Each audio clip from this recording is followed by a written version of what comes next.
All right, welcome back to Introduction to Sociology, Summer A program. Um, this lecture talks about the myths about poverty. So we're going to continue to talk about social class, but also mix that with also talking about the myths about particularly poverty, right? All right. So the name of this is The Price of Poverty. And again, we're just blending some of the things that you read in your book around social class with this lecture, right? So first thing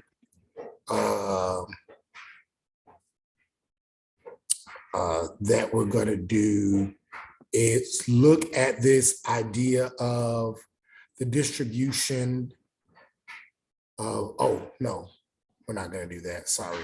First thing with the next slide is I'm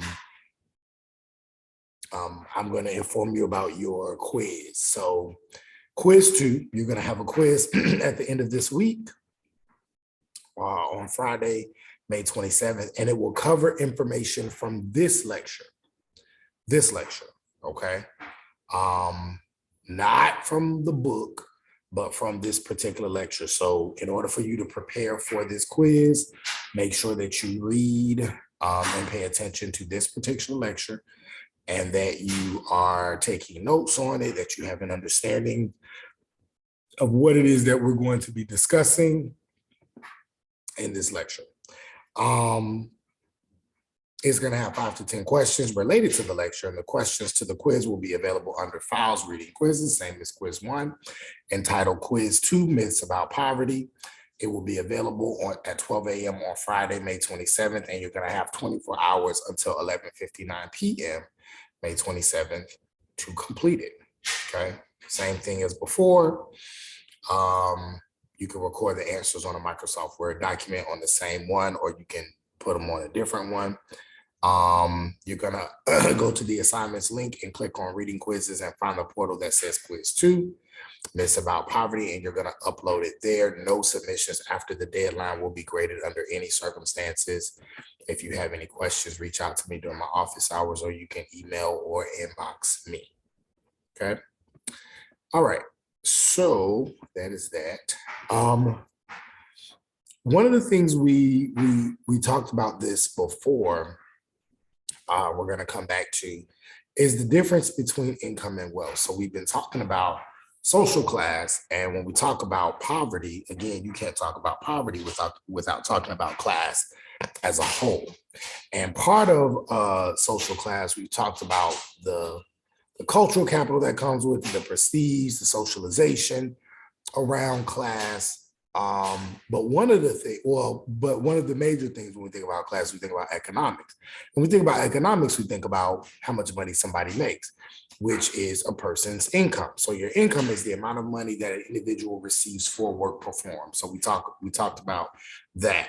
If you do something, you work a certain amount of hours, you get paid a certain amount of money per hour, then that is how much you take home at the end of the day, at the end of the week, at the end of every 2 weeks, at the end of the month, however you get paid, right? That is your salary, that is your income. Wealth is accumulated over time. So things like property and stocks and capital gains, all of these things are related to wealth, right?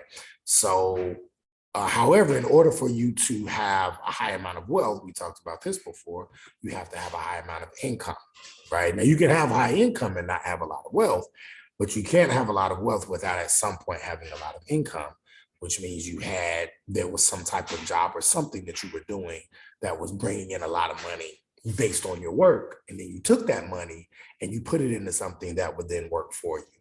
So wealth is just that high income accumulated over time within vehicles that now make money for you, as opposed to you exchanging your time for money.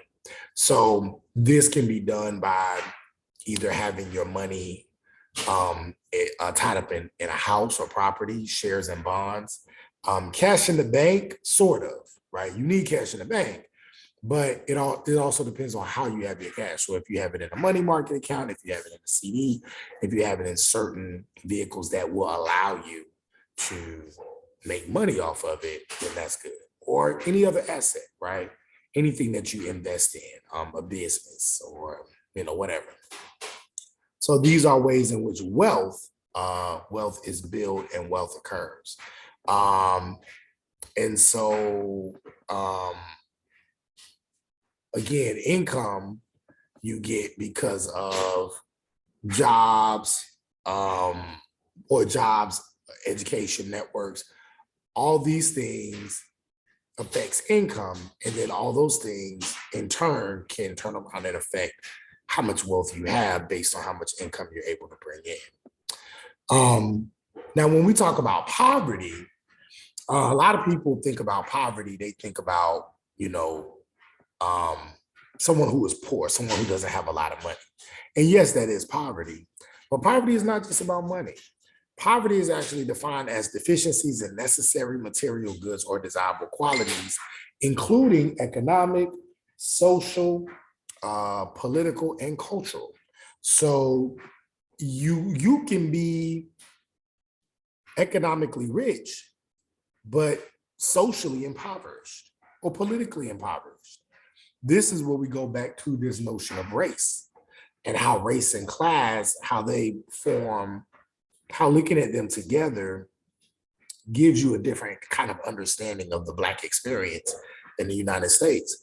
Because for white folks, the more money you make, the less impoverished you tend to be overall, right? It's rare that a poor white person could still, that a rich white person can be impoverished in other areas of society. If you're a rich white person economically, socially, you're gonna have access. Politically, you'll likely have access. Culturally, you'll have access. So it all goes together. Black folks, especially even now, and especially in the early 20th century, even Black folks who had money, the few that had resources, education, whatever, even if they were millionaires, socially they were still impoverished because they still had to function under Jim Crow. Politically, they were still impoverished because they weren't allowed to vote.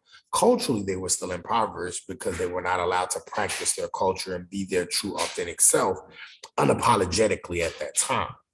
And so you can be deficient in these other ways and can still have an exorbitant amount of resources in other ways, even within that economic, social, political, cultural.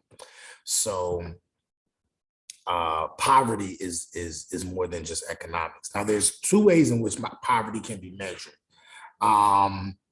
Absolute measure of poverty is based on the threshold, right? So if income is above this line, then you are not in poverty. If it's below a certain line, then you are in poverty. And so, and that line is typically based on the cost of food, right? So let's say, for example, $27,000. If you make $26,999, then you're in for a two person household, then you may be considered impoverished, right?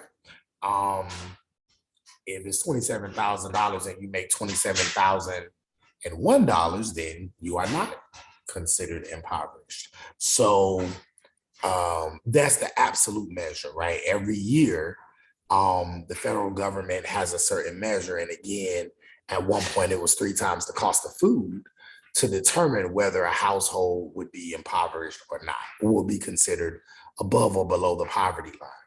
But then you have the relative measure of poverty, and the relative measure of poverty compares a person or group to the rest of the community or society. So for example, $27,000 as the poverty line may work in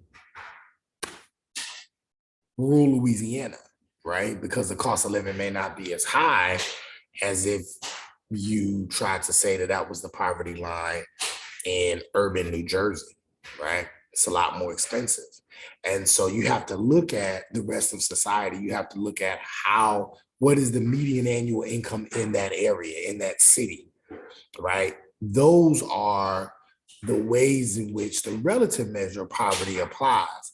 So how does a person look in relation to the rest of the community, to the rest of society? What is the median household income for that nation, for that city, right? So that is the relative measure of poverty.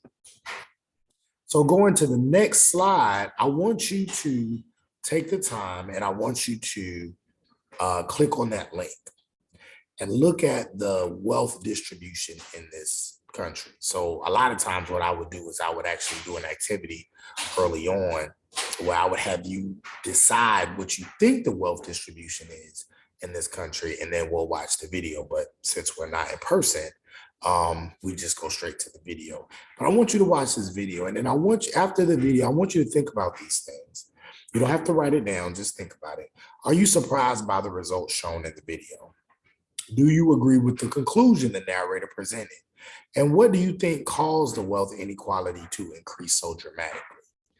So just kind of think through these things.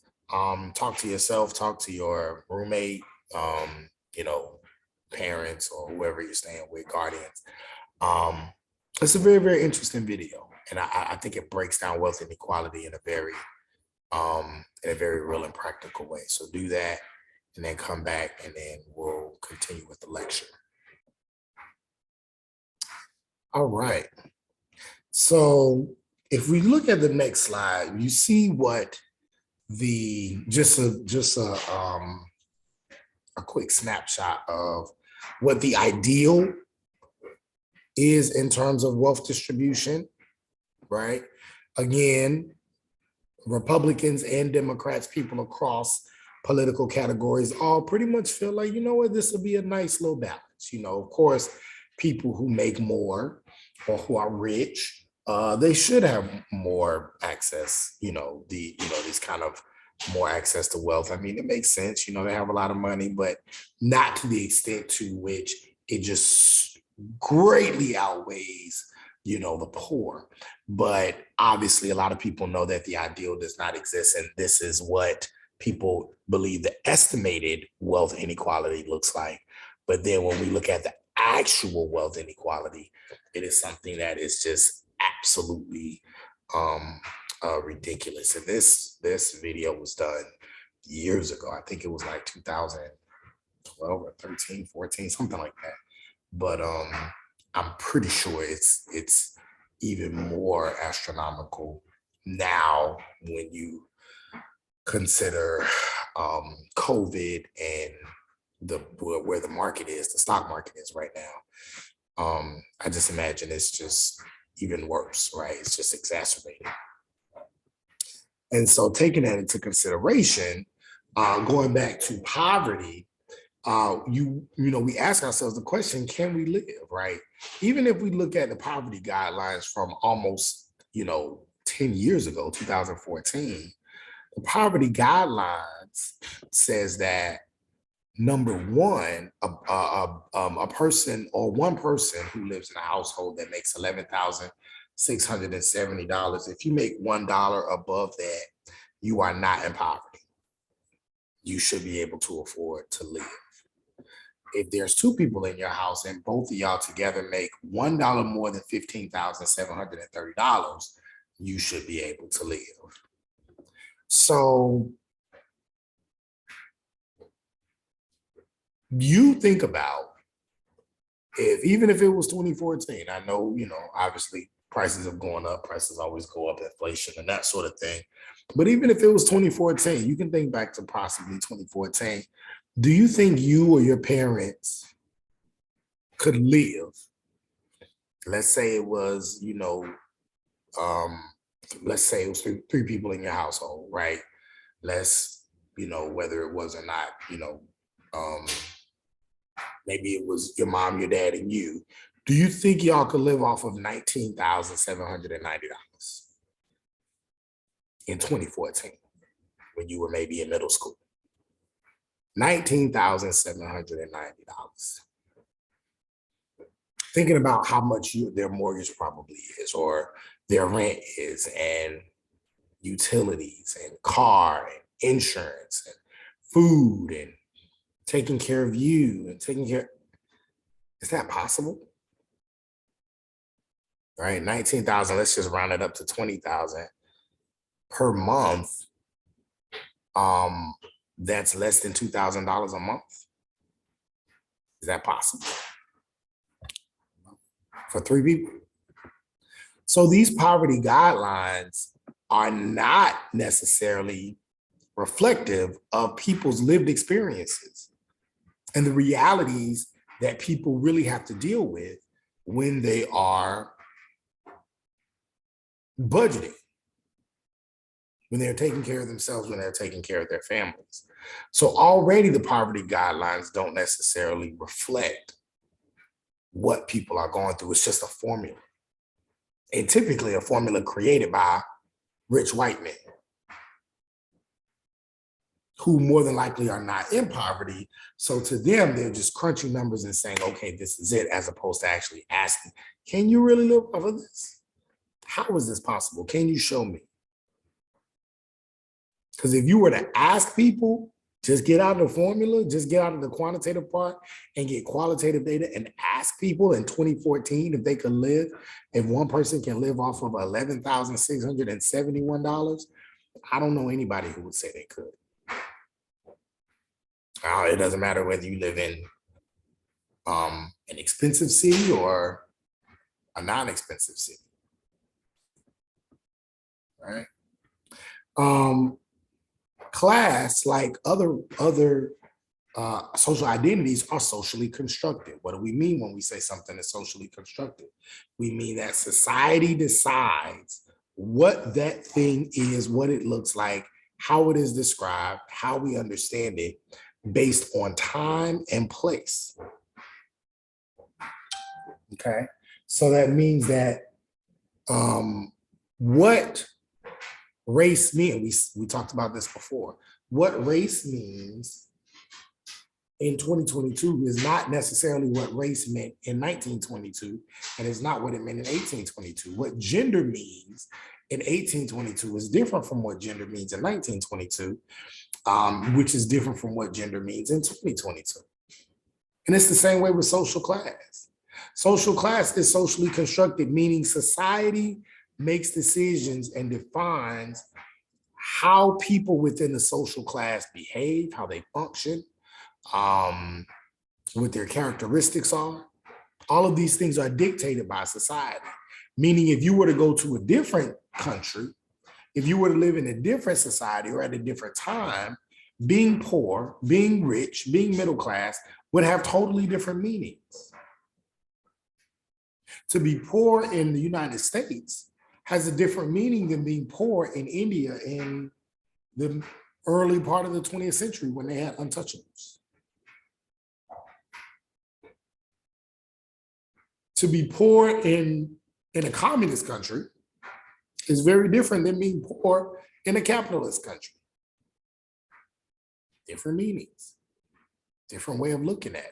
To be poor in a so-called third world country or underdeveloped country is different from being poor in a developed country. These things are socially constructed. It depends on the society in which you live.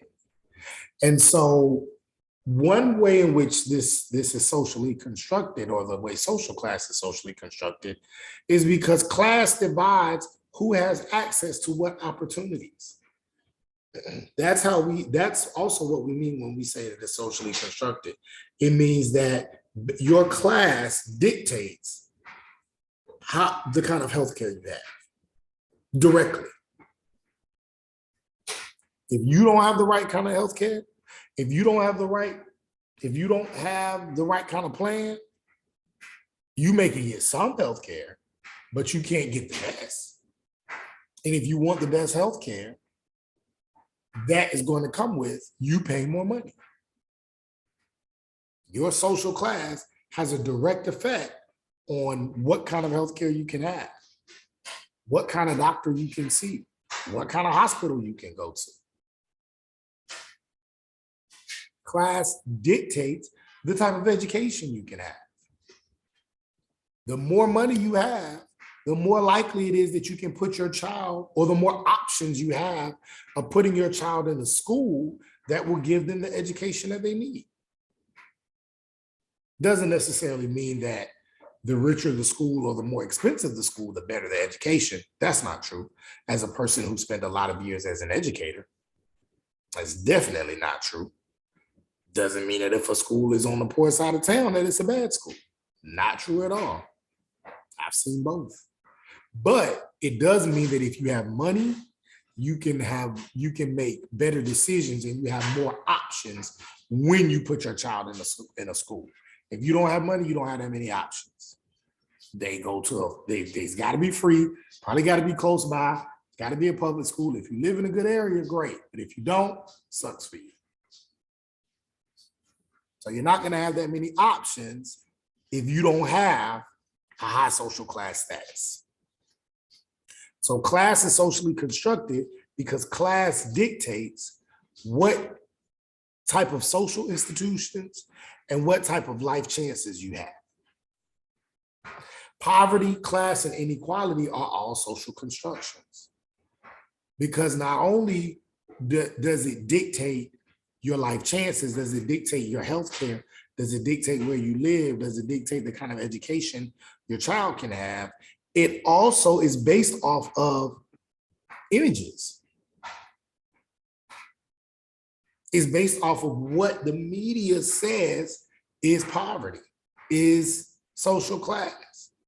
The media says poverty looks like this. The media says being middle class looks like this. The media says being upper class looks like this. If you go to the next slide, this has been going on for a lot of years. Way back when the book How the Other Half Lives, there was a man by the name of Jacob Rees, and he lived on the Upper East Side of Manhattan, lived a very well-to-do life. And then eventually, he said, you know what? I want to know what it's like to live on the other side of the city. I never go over there. He was a photojournalist, so he began taking pictures to see how the other half lived, basically how poor people live. And he was shocked.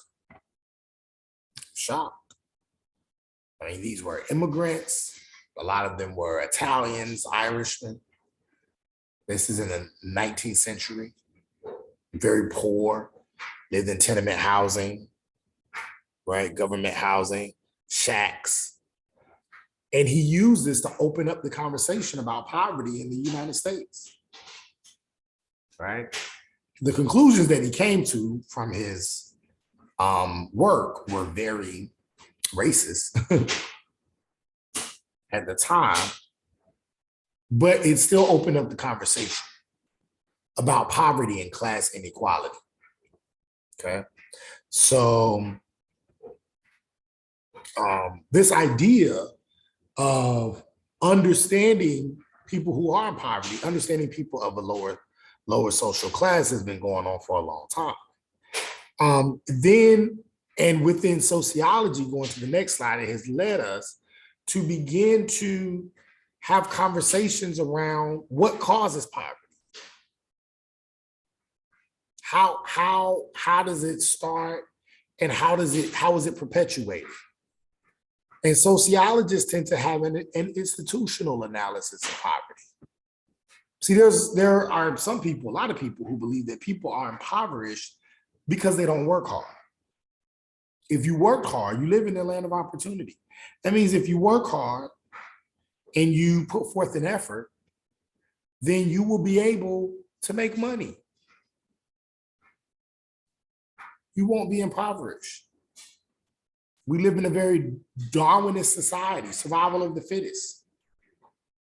The stronger you are, the more you'll survive, the longer you'll survive. The longer you survive, the better your chances in life. Things will work out for you. You'll make more money. Doesn't always happen. Well, some people believe that. However, other people, a lot of sociologists particularly believe, well, no, while that is true, that, Some people may not want to work.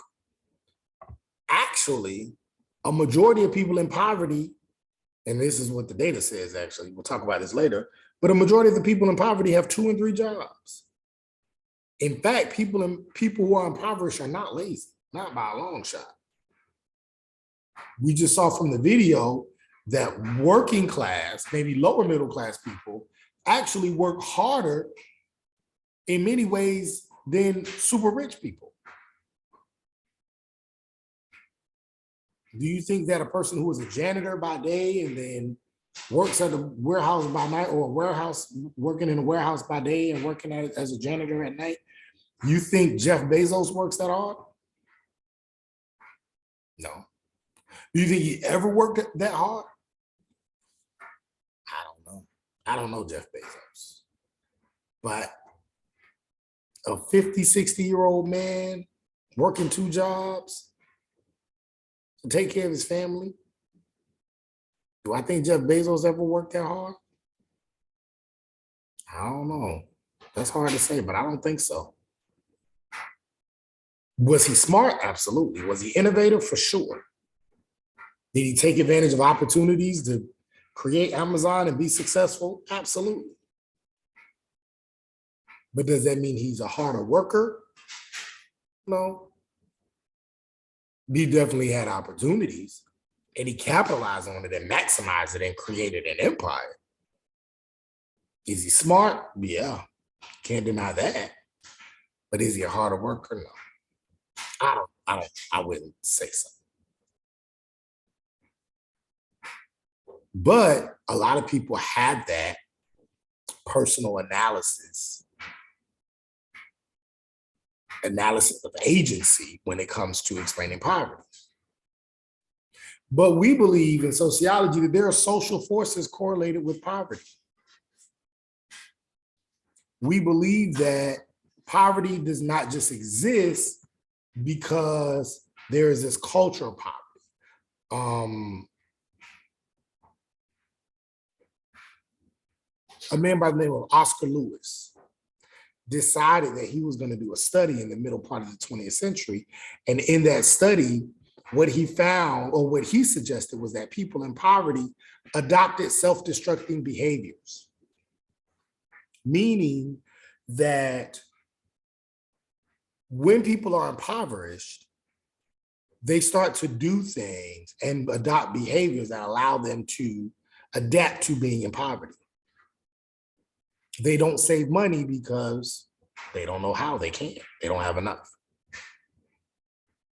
They only deal with, and they only think about the right now, and they don't think about the future because they don't have the money to think about the future. All they have is to think about the right now and their own immediate gratification.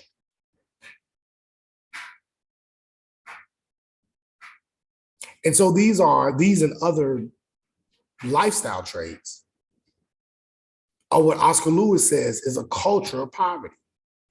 These people have adopted these self-destructing behaviors of being lazy, of depending on the system, of only thinking about immediate gratification, and this is why they are in poverty.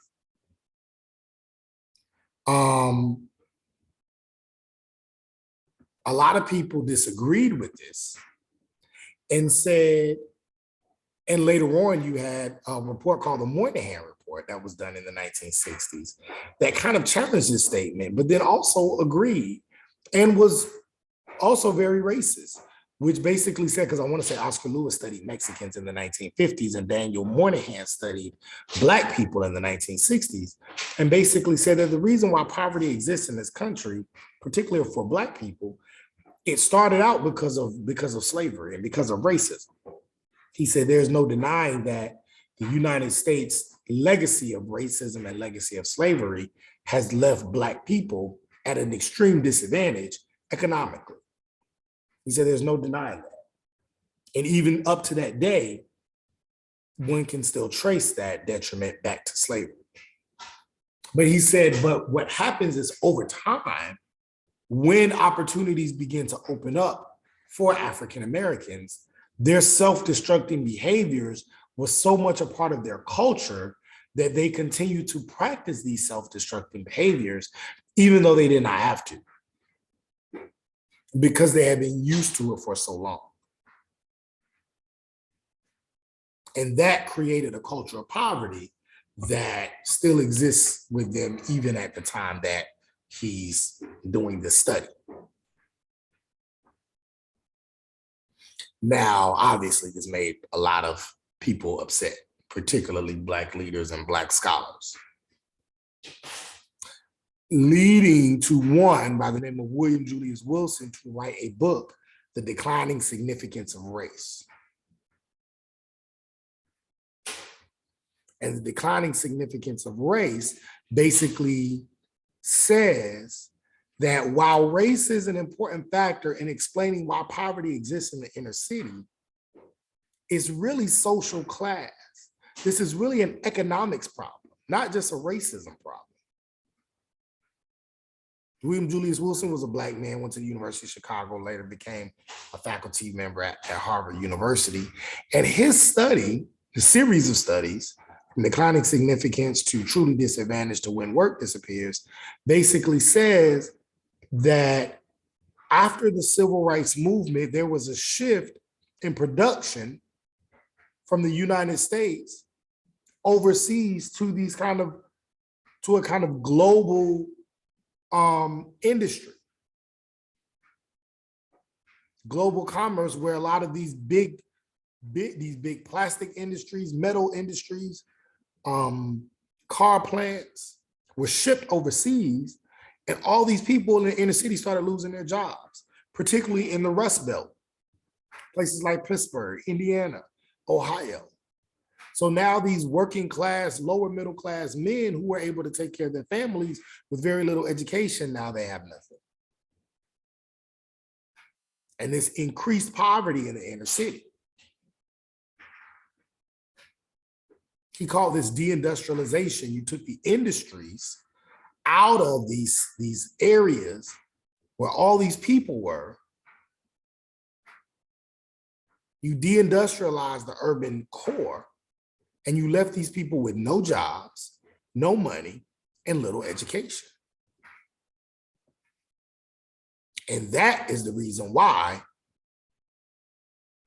poverty exists.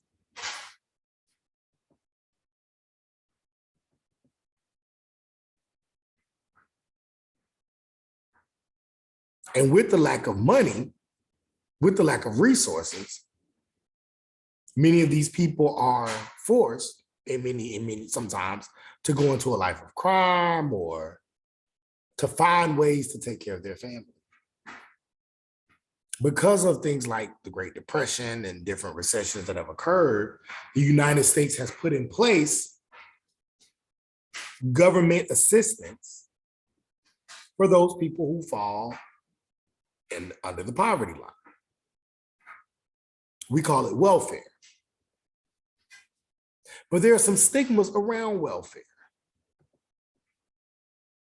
There's some stigmas around poverty. There's some stigmas around welfare, right? And we're going to look at that in a second. Probably in like maybe 2 slides. Before we go into that though, we're going to talk a little bit about social mobility. What is social mobility? We talked about that before as well. The difference between a caste and a class. What is the difference between that? We talked about how a caste is a certain category that a person falls in socially that they can't get out of. If you're born rich, you stay rich. If you're born poor, you stay poor. In a class system, you might be born in one category, but in a good class system with the right opportunities, you can move up. And you should be able to move up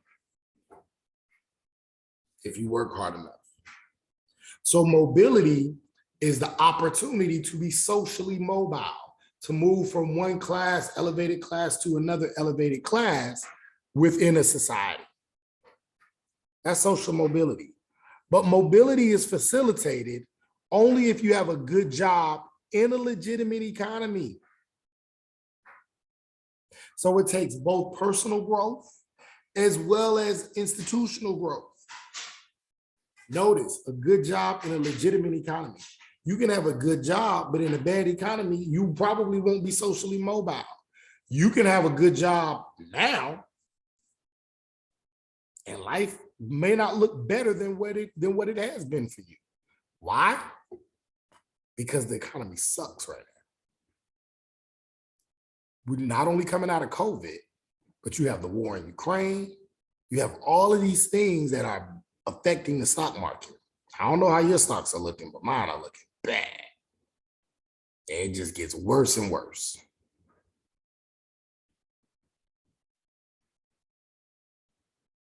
So you can have a good job, but the housing prices are astronomical right now.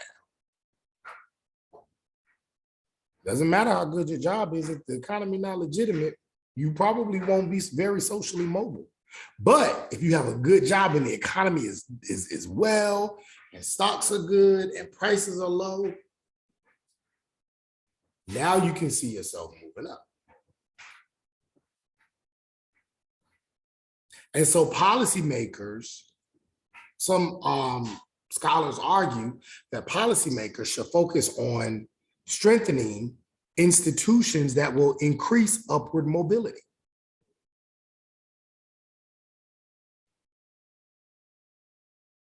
Which are institutions like the housing sector. That increases mobility because that's a wealth producing opportunity. Education, absolutely, is an area that for sure increases upward mobility.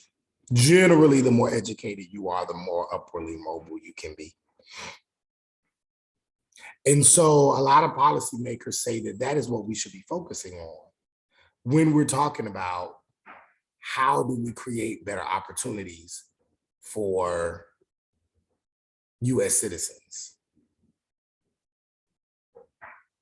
Some policymakers believe that lowering the punishment of poverty will make people more lazy. But again, if we strengthen those institutions, that will reduce the level of poverty in our communities, not punishing people for being in poverty. And we'll go into that a little bit more when we talk about the stigmas around welfare. Now let's look at this chart on the next slide. If we look at this chart, we can kind of gauge from a historical standpoint what has happened and why the poverty rate has decreased and increased in so much over time. If you look at 1959 going into 1960, you see that the number of people in poverty were about 40 million people. That was about 23% of the population. Sorry, no. What is it? Yeah, about 23%, 40 million, okay? But then what starts to happen between 1960 and 1970? That thing is going down. It's decreasing pretty dramatically. Now, what was going on in the 1960s in the United States? You have the civil rights movement. You have the war on poverty. You have US citizens initiated by Black folks and then brought on other groups to begin to fight and protest the conditions that Black people, people of color, poor people, women were dealing with all over the country, forcing the government to do something about the conditions that people were living in. And as we can see, that actually had an effect on the poverty rate. But about 1970, throughout 1970 and 1980, it starts to mellow out.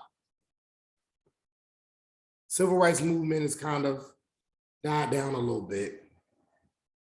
And so now there's been a change politically, shifting back more towards the conservatives. So the 60s, the Republicans were in office. And this is when Republicans were more liberal. So I want to say John F. Kennedy was a Republican, Dr. King was a Republican. But about the 1970s, you see the institution of what was called the Southern Strategy. And the Southern Strategy was just put in place to roll back the advances of the civil rights movement. Okay. And so when that occurred, and when conservatives took office again in the 1970s, you start to see a more, it doesn't decrease, but it's not increasing in terms of the poverty rate. But what happens in 1980? 1980, there's a huge jump, big time.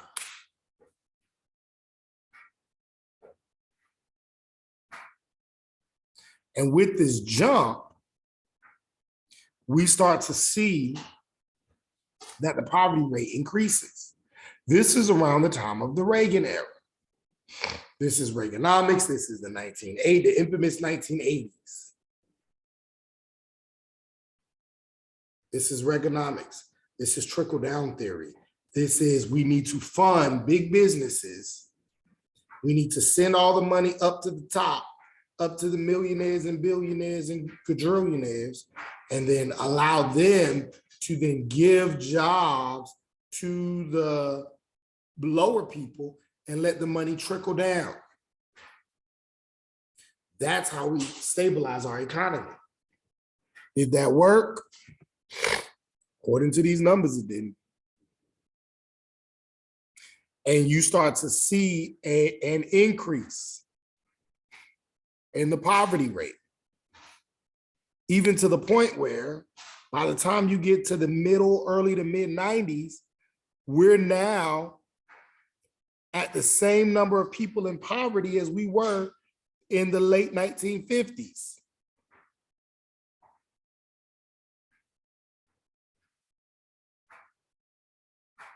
The poverty rate now in 1994 is the same as it was in 1983, which is the same as it was in 1965. So it's not really changing much. It goes down a little bit during the Clinton years, from the middle part of the 90s to the 2000s. In fact, the number of people in poverty go down dramatically, and the poverty rate decreases just a little bit around 2000. And then what happens in 2000, 2001? 9/11, Bush takes office, 9/11, and what happens to the number of people in poverty from 2000 all the way to 2010? Shoots up. I mean, huge. And what was happening during that time? You have a recession. Big time. To the point where now there are more people living in poverty in 2010 than there was in 1959. And the poverty rate is the same in 2010 as it was in 1965.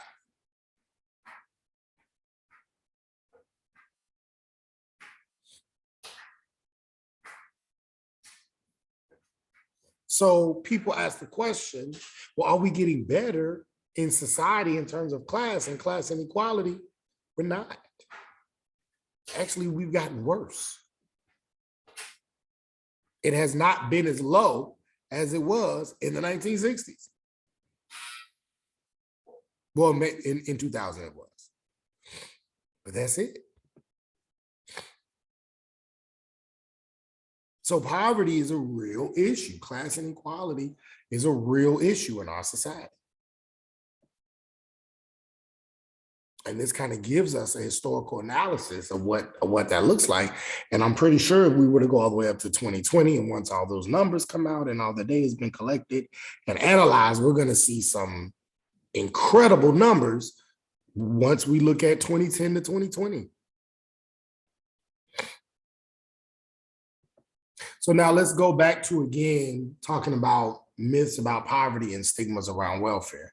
3 major myths about poverty. Next slide. Number 1, Just get a job. If these poor people would just get jobs, they would not be in poverty.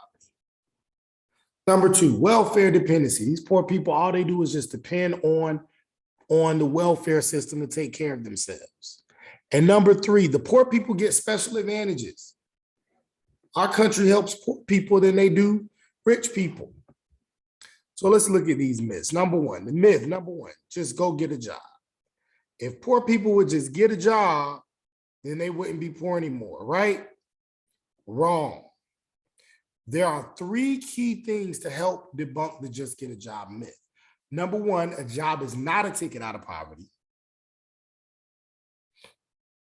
Okay, just because you have a job don't mean you're out of poverty. We already talked about how a majority of the people in poverty have several jobs. Number two, minimum wage is not a ticket out of poverty. There is no way that you can get out of poverty on a minimum wage. That's why it's the minimum. And number three, housing is the main expense. If we look at this slide, we see that there's a direct relationship between poverty and people who pay unaffordable prices for housing. If you can't afford to live somewhere, yeah, you're going to be impoverished. In 2010, 10.6 million, going back to the working explanation, 10.6 million people worked in 2010 and 2.6 million of them worked full time, but were still under the poverty threshold. So it's not necessarily the fact that a lot of people don't have jobs, it's that they don't have jobs with a livable wage.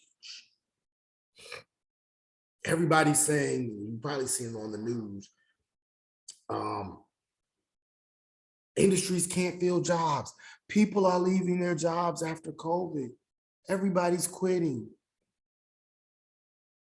People are lazy. People are living off of the government. See, giving those stimulus checks cause people to not want to work hard. No, that's not it. It's just that these jobs that everybody's saying there are available are not paying enough. I would be better off staying at home. I don't get paid enough to put my body and my health at risk for this little bit amount of money.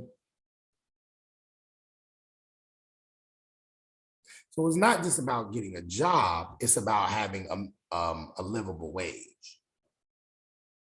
People state just get a job to the poor, but again, just because you have a job doesn't mean you're able to live in a place where you can afford food, quality food, afford a house, and afford the type of life that will guarantee you success and comfortability for your family. Welfare dependency. Poor people depend on welfare. Not necessarily true. In 1996, Congress passed what was called the Personal Responsibility and Work Opportunity Reconciliation Act. They passed it because it was believed in the 1980s that people were, particularly women of color, were living off of government welfare so that they didn't have to go to work. And the middle class and upper middle class who were paying high amounts of money in taxes were funding the laziness of these poor, particularly poor Black people in the inner city who were living off of welfare. That was the argument. Once welfare became a thing, largely provided to poor people and people of color in the 1960s as a way of reducing poverty, not considering the fact that it really started in the 1930s during the Great Depression that affected everybody, but the people that benefited the most were educated white people. It caused these particularly conservatives to push Clinton to pass the Personal Responsibility and Work Opportunity Reconciliation Act. It shifted welfare programs from the federal government to the state. It mandated the welfare recipients find work within 2 years. It limited welfare assistance to 5 years. and it cut federal assistance programs targeted for poor people. So it cut a lot of the opportunities for poor people to survive on welfare. And the law made assistance to the poor temporary, which is what we call temporary aid to needy families, TANF. So it cut the monies to supplemental programs like food assistance, child nutrition. And the assumption again was that welfare was way too generous, that people who were unmarried women with children were being encouraged not to work. See, prior to 1996, welfare accounted for about a quarter of the income of poor adults, and half of the income received by poor adults came from some form of work activity. 3/4 of the poor received some form of non-cash benefit. But the welfare population started to change. That is, people moved in and out of poverty every year, and pre-reform welfare systems were more generous, but it was still adequate because it met the needs of the poor people.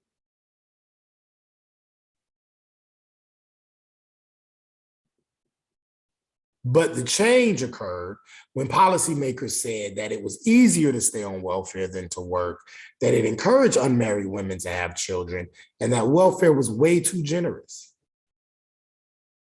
So they started to become way more strict. So the question is, well, did it work? If we feel like, well, this is harming US society, well, let's see, did it work? Proponents of the system say it has worked because welfare rolls have decreased significantly. But how do you measure work? How do you measure success? If we compare the poor families in 1996 to 10 years later in 2006, what we find is that families were relying more on earnings than in the past. That the average earnings of the families did not increase, and that government supports of the families dropped, and families struggled with fewer resources. So the poor were actually hurting more when they began to cut the programs. It didn't help them in any way.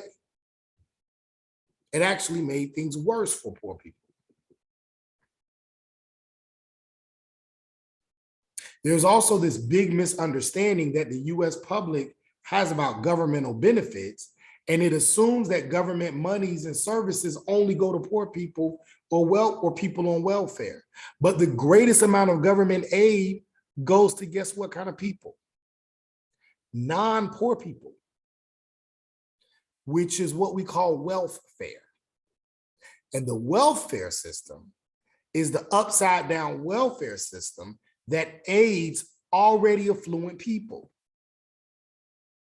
Let's take, for example, COVID and the bailouts. Before money was ever cut, before there were any stimulus checks given, sent out to US citizens, what was the first welfare aid given? Who was the first welfare aid given to? It was the flight industry, travel industry, airlines. They got billions, I'm talking about cut money, billions and billions of dollars sent to them. During the recession, when President Obama got elected in 2009, one of the first things he did, who did he bail out? GM. Bailed out the banks. I don't remember no checks coming. Well, there was one. It was, we called it the George Bush check. It was one check that came. Under Obama, there were no checks. There was no bailout. There were some tax loopholes for sure, especially for if you were in school. It was actually a good time. A lot of tax loopholes there, but no stimulus checks. But the banks got bailed out. GM got bailed out. COVID, the airlines got bailed out. Welfare happens all the time. Big companies, big corporations get huge amounts of money so that they stay afloat. And even going back further than that, the tax loopholes that exist for the extremely rich. The reason why they say Bill Gates' secretary pays more in taxes, not Bill Gates, sorry. Who was the other guy? Warren Buffett, secretary, pays more in taxes than he does. It's the reason why Donald Trump pays very little, if no taxes at all. But the average people like us, your parents, pay a lot of money in taxes. So this is all a part of the welfare system. When Congress passed welfare reform, they typically don't address the welfare that exists for non-poor people, which is also a part of government assistance. And then lastly, on the next page, the poor get special advantages. Poor people pay more than non-poor people for many services. If you go to the poor side of town, you'll see that food costs more. Hospital bills cost more for poor people in relationship to middle class and rich people. If you can't afford a bank account, you have to cash your check at a check cashing place, and they take 20% of your check just for check cash. Regressive tax, pink tax, women and resources that are unique to women are oftentimes taxed more than resources for men. So people say, well, the poor get advantages because they get food stamps and they get Medicare and Medicaid. No, they also pay more. Poor people pay more on the other side. And they're exploited. And they're taken advantage of by big businesses, by check cashing places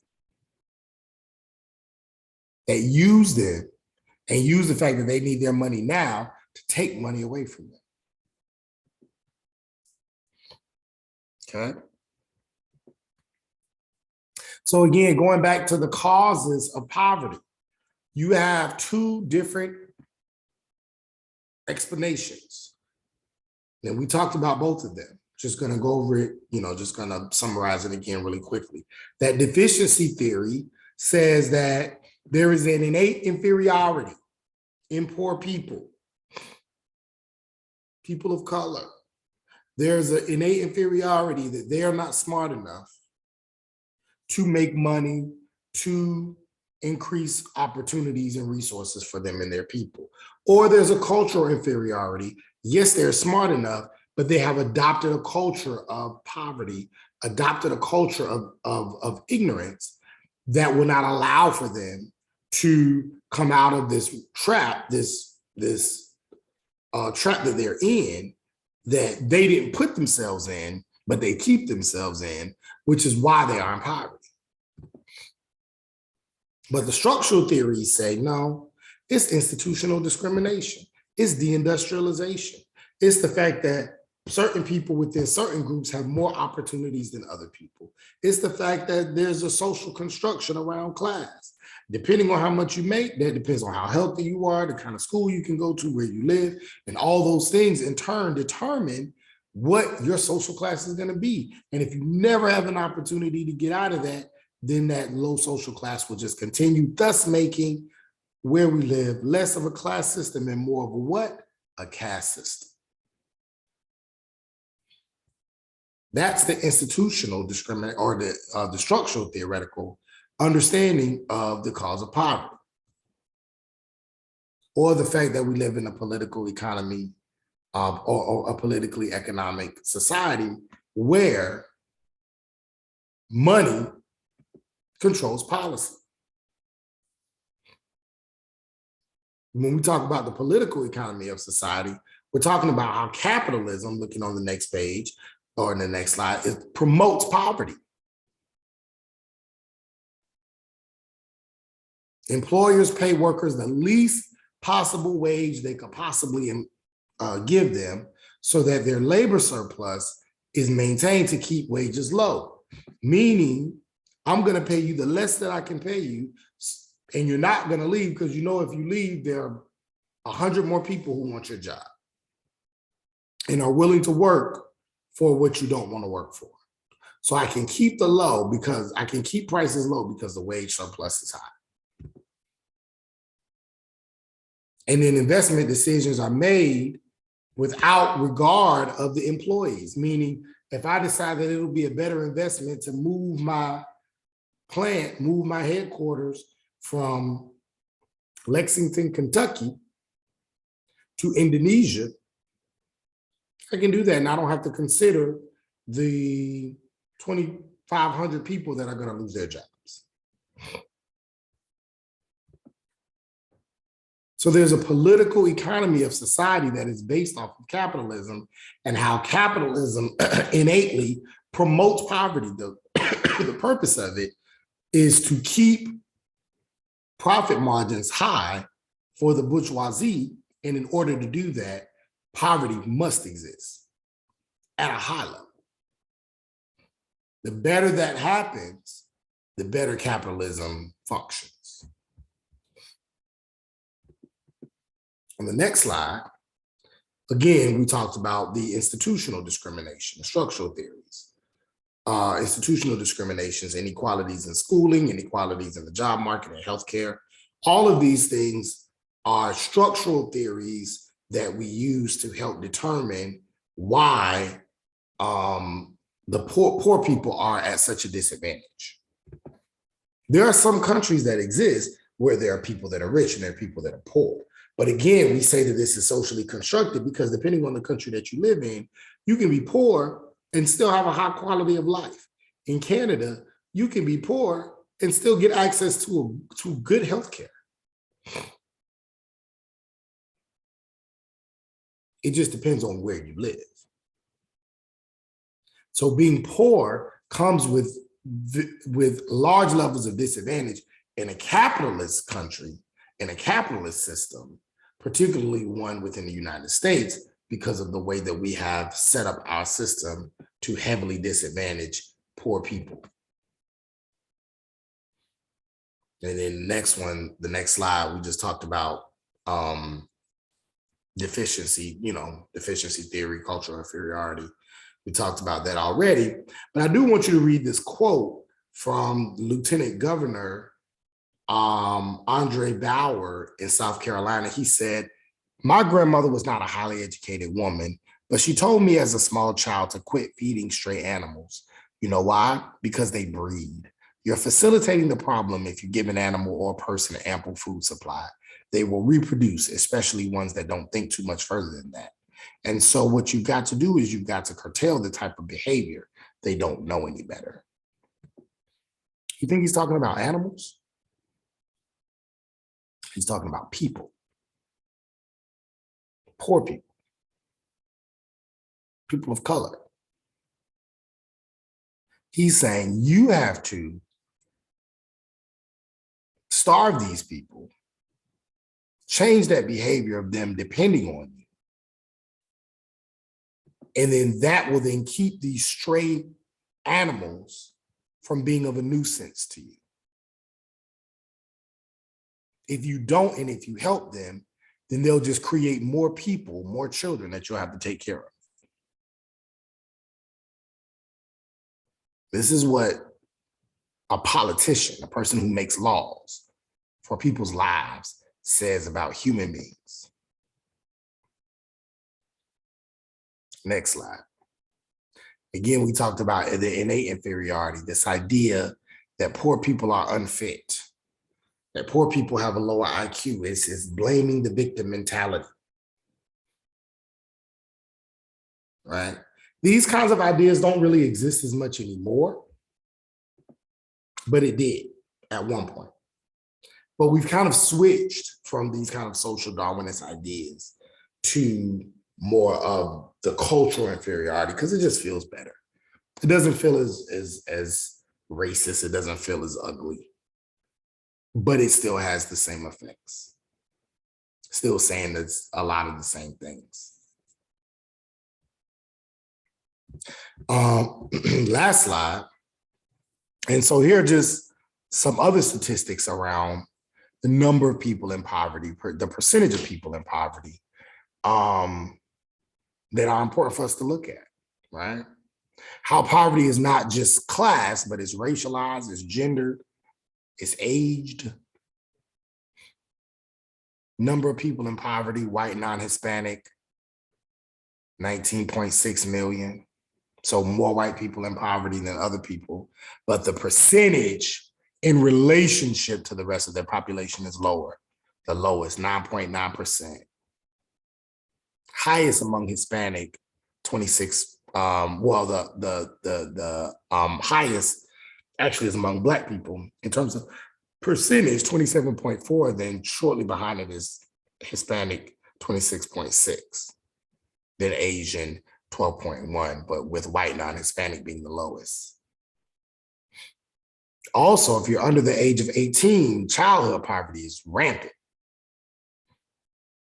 Senior poverty, not so much, but childhood poverty is rampant in our country. If you're native born, you're less likely to be in poverty as opposed to if you're foreign born.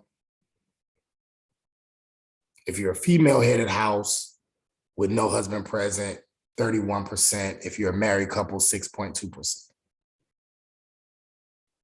Right?